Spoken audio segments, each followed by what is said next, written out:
You will hear a number of different recordings, and you will have to answer questions on what you hear. There will be time for you to read the instructions and questions, and you will have a chance to check your work. All the recordings will be played once only.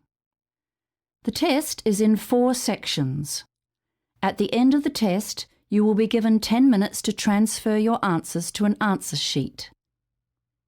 Now turn to Section 1.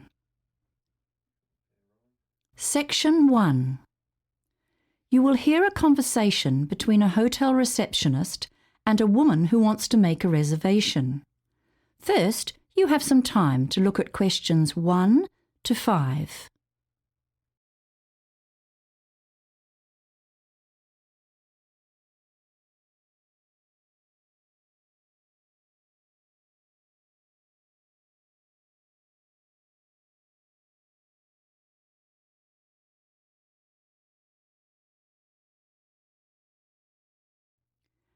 You will see that there is an example that has been done for you. On this occasion only, the conversation relating to this example will be played first. Good morning. Welcome to the Horizon Hotel. How may I help you? I've come in to make a reservation for a friend. And your friend's name is? Mackay, Sandra Mackay. That's Mackay. Thank you. The woman says her friend's name is Sandra Mackay, so Sandra Mackay has been written in the space. Now we shall begin. You should answer the questions as you listen, because you will not hear the recording a second time. Listen carefully and answer questions 1 to 5. Good morning. Welcome to the Horizon Hotel. How may I help you? I've come in to make a reservation for a friend. And your friend's name is? Mackay, Sandra Mackay. That's Mackay. Thank you. When is she arriving? She's flying in on the 15th, but she'll stay with me for the first night because we have an early start on the 16th. We're going for a quick trip to the coast, but we should be back on the 18th. So that's the 18th of this month? No, sorry, did I forget to say? It's next month, December. Well, that's getting pretty close to Christmas, but we may have something available. Right, we have 1 or 2 nice rooms left. But how long will she stay for? A week. So she'd be checking out on Christmas Day, the 25th. Is that a problem? Well, it depends. We don't have a room available for the whole week, but if she didn't mind changing rooms midway through her stay, we could work something out. Oh, I see. And if she wanted to extend her stay, that wouldn't be possible, I'm afraid. We're completely booked out from Christmas Day through to New Year. No, she won't want to extend, and I don't think she'd have a problem with changing rooms. Good. Well, I'll put her in room 502 to start with, and then she'll have to move to 805. No, just a minute. Let's make that 702, because that's available, and it's 2 floors directly above 502, so the room layout will be identical. How much will it cost per night? The basic room rate is $165. Is breakfast included? No, but a complimentary drink is served every evening at 5 o'clock. Oh, that could be quite nice. Shall we make the booking then? We will require a deposit equivalent to 1 night's stay. That's fine. I can pay the deposit. How would you like to do that? In cash or by credit card? Credit card, I suppose. Oh, wait a minute. I might have enough money in my purse. Yes, let's do it in cash.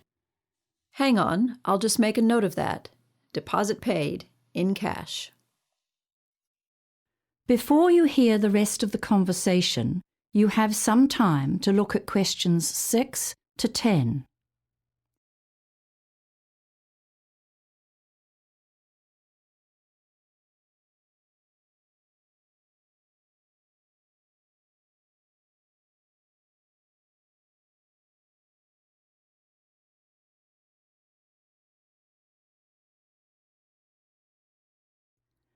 Now listen and answer questions 6 to 10.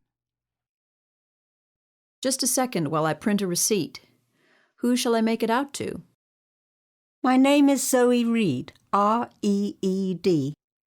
Thank you, Miss Reed. Now I'll need some contact details for either you or Ms. Mackay. I'll give you my details. I only live on the other side of town. Can I have your address and phone number, please? I live at 14 South Street, Morningtown, and my phone number is 439-4829. Thank you.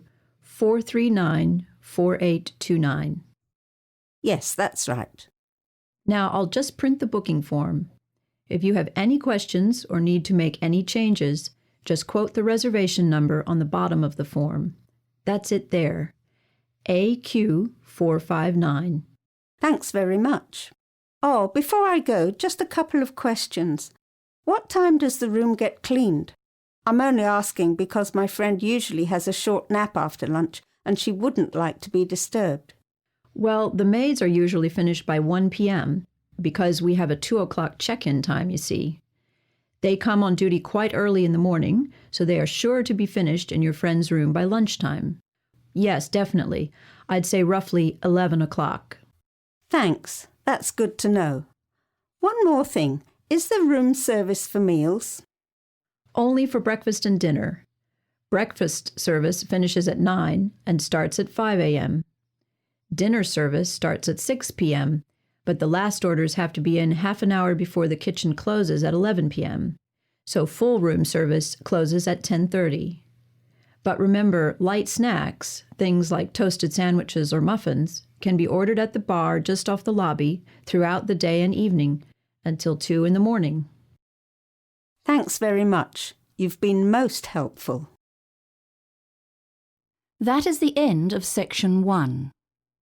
You now have half a minute to check your answers.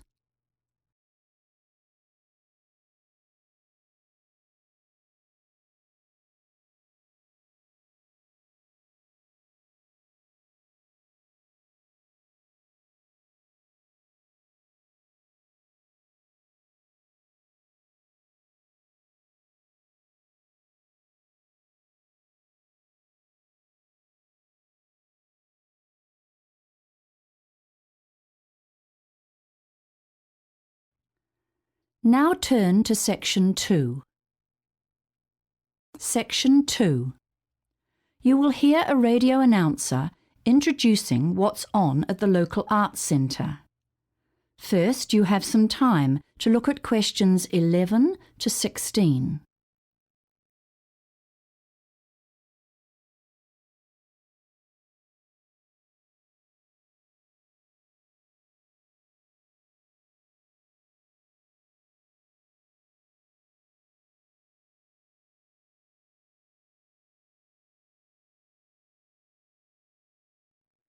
Now listen carefully and answer questions 11 to 16.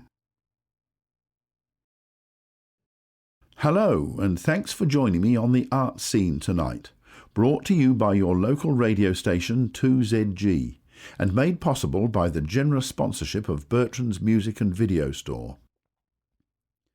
Firstly, I want to announce that the refurbished Arts Centre downtown is opening soon, with some spectacular visual art displays and performances that you won't want to miss.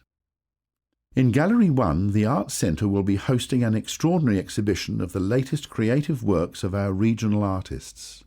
There'll be landscapes, abstracts, photography, ceramics and sculpture. The exhibition opens on the 4th of March and runs through to the 10th of April. It's free and open to the public from 11 a.m. to 4 p.m. weekdays, and, by the way, all works on display are for sale, so be sure to bring your credit card with you.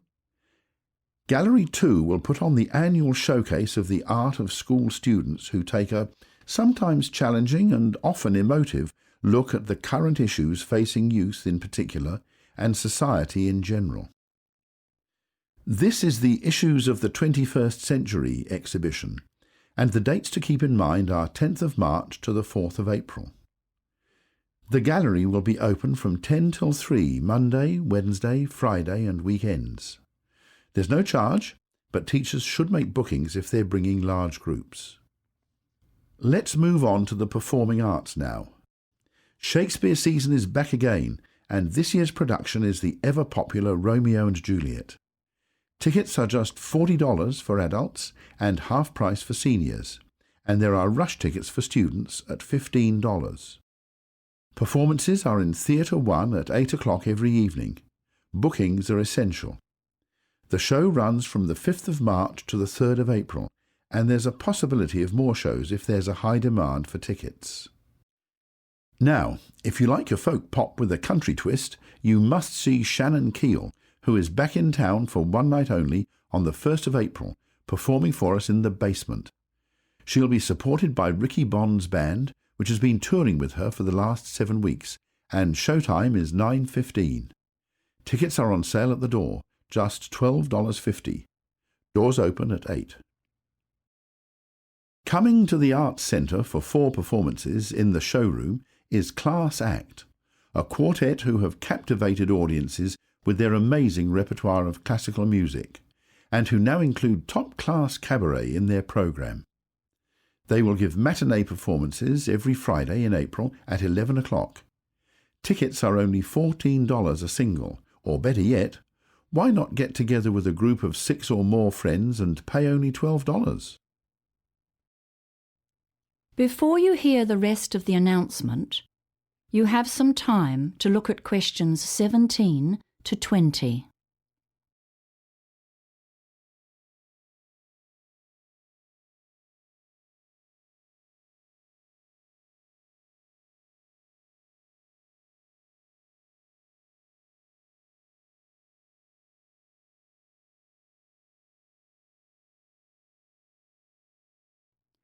Now listen and answer questions 17 to 20.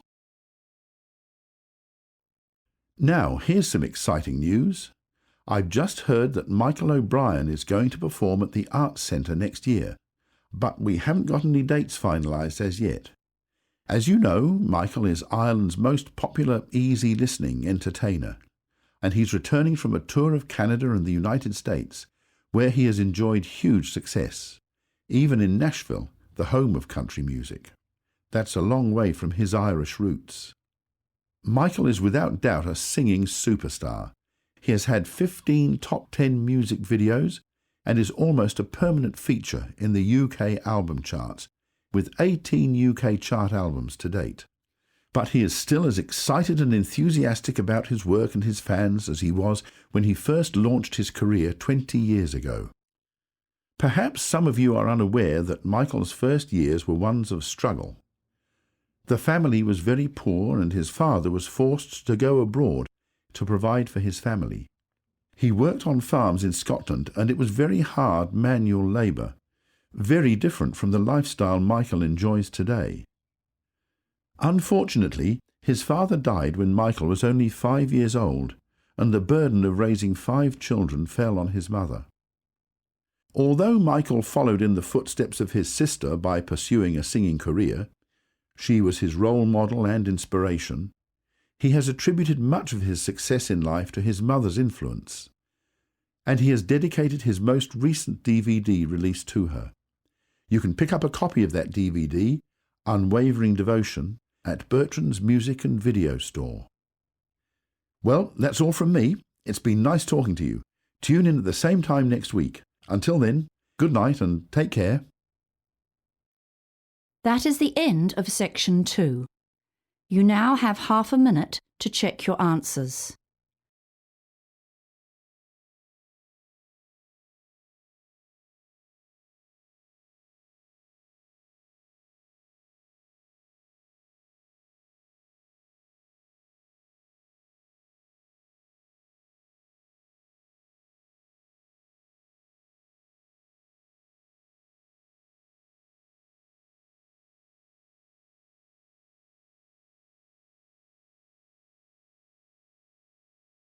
Now turn to section 3.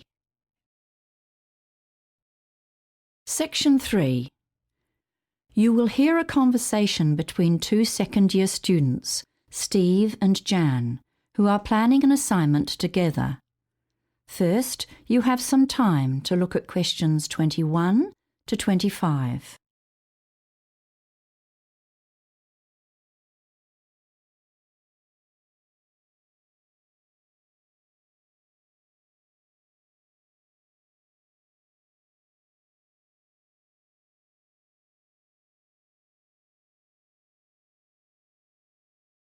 Now listen carefully and answer questions 21 to 25.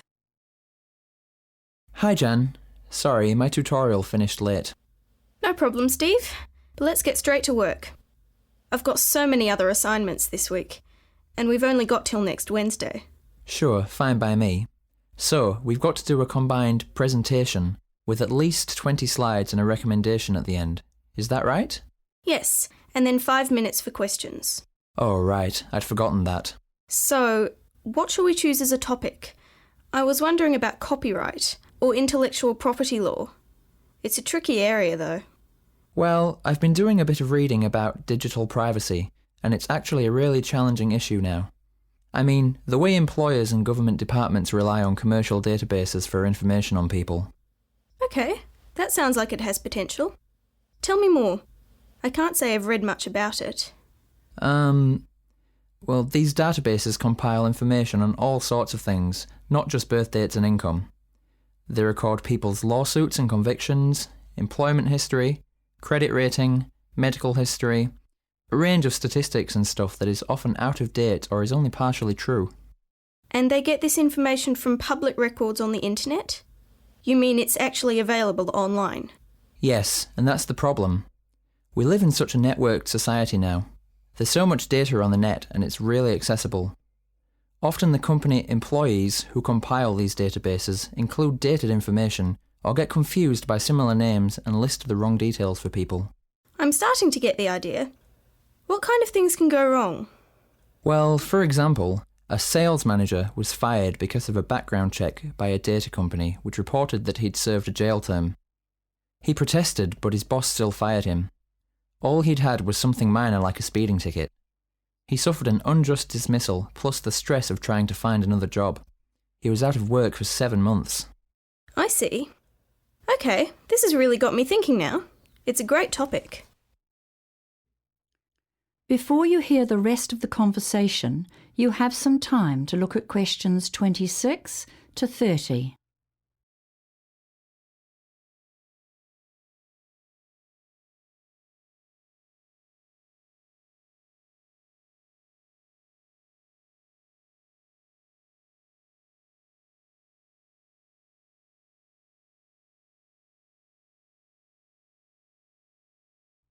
Now listen and answer questions 26 to 30.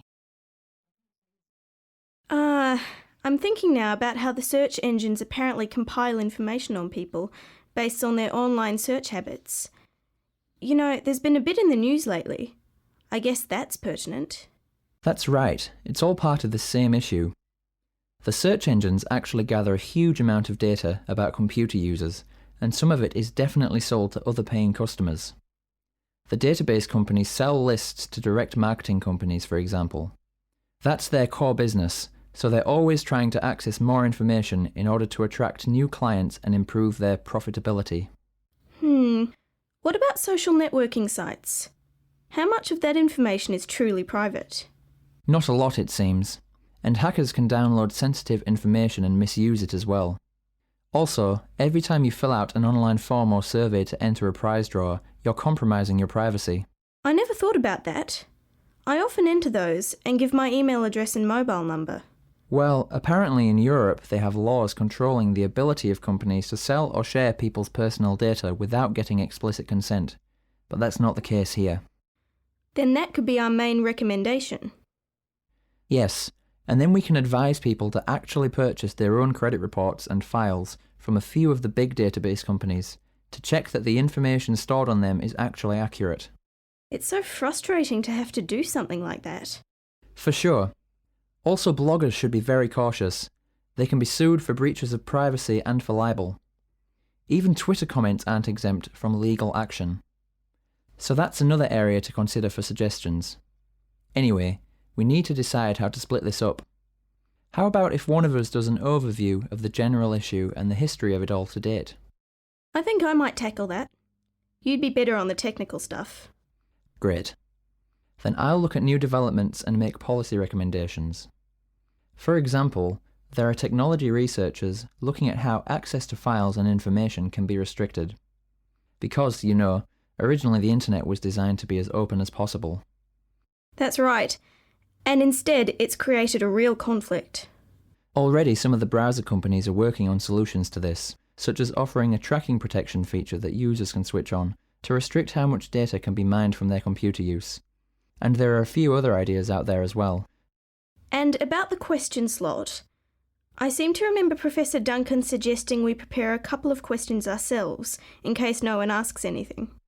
I guess that's a good idea.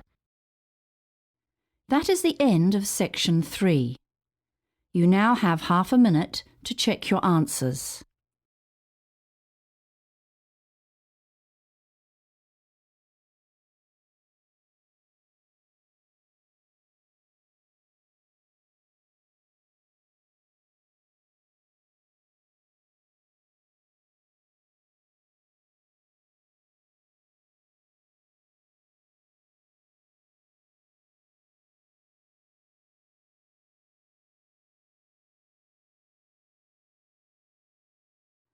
Now turn to section 4. Section 4. You will hear a lecture on the Antarctic toothfish industry. First, you have some time to look at questions 31 to 40.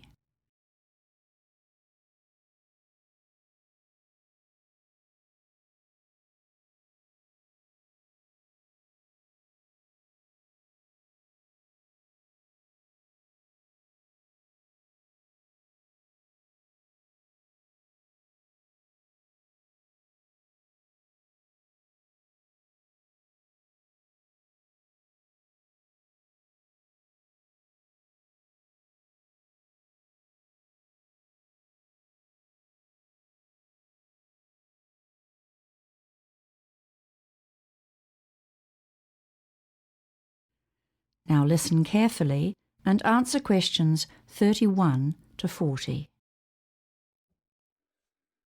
Good afternoon.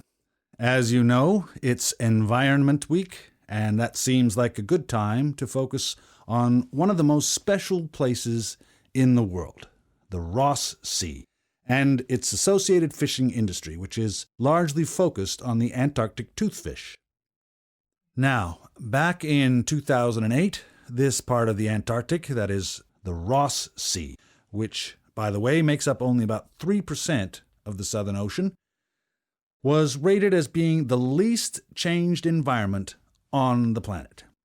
In fact, it's been described by one source as a living laboratory, a link with evolution, and it teems with fascinating and unusual sea and mammal life.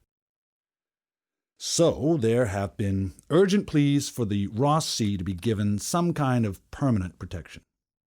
What are the issues facing the area then?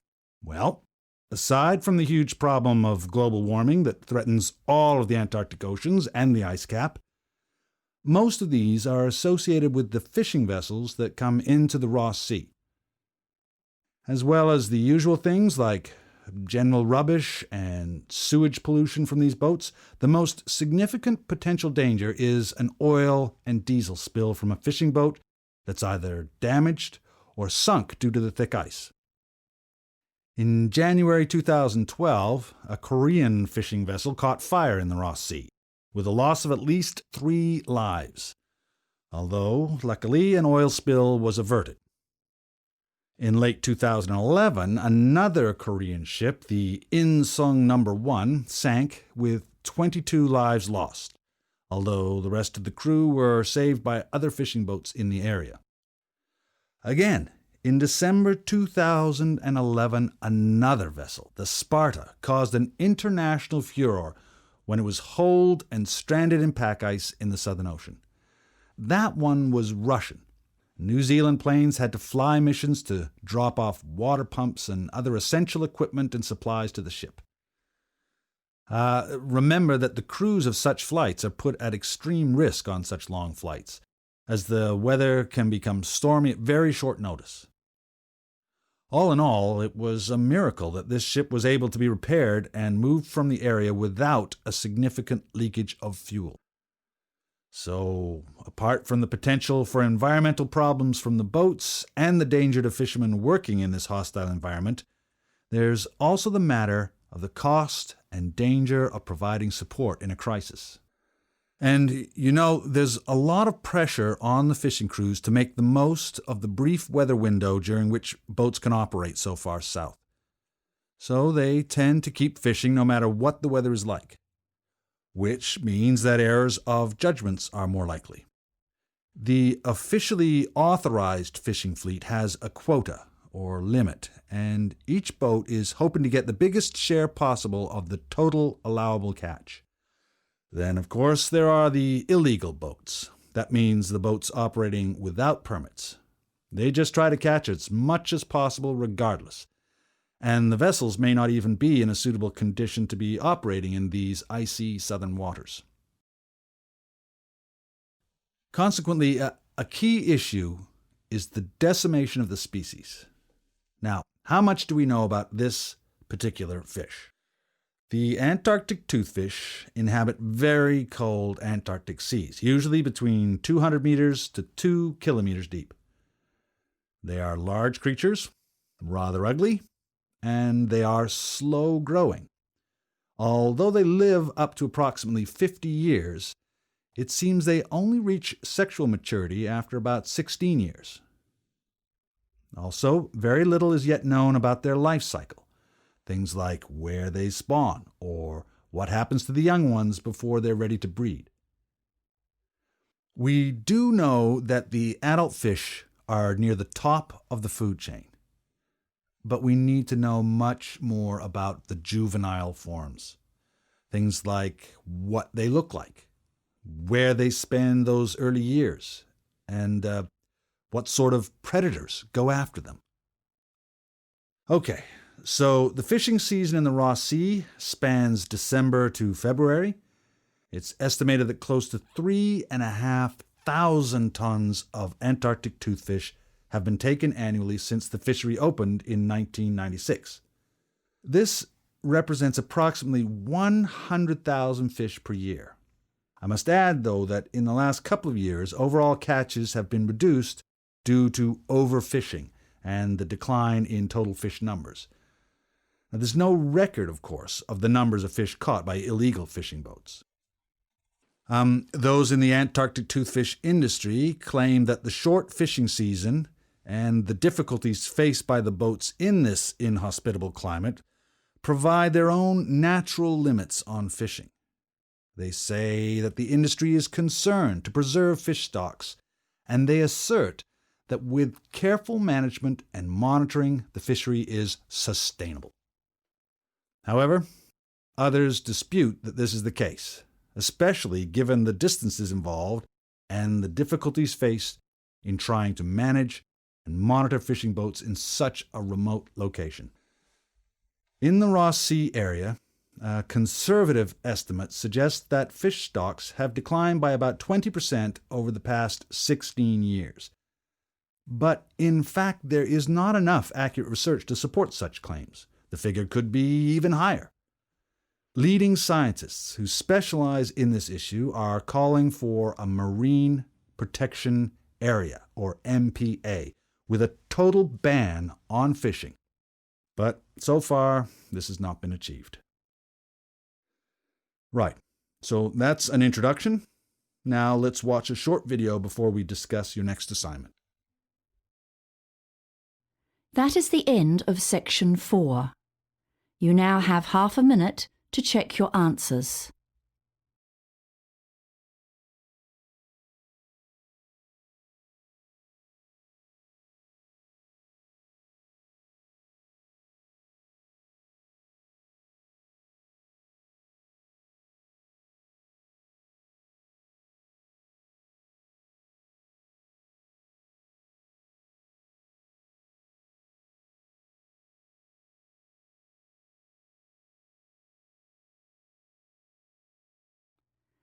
That is the end of the listening test.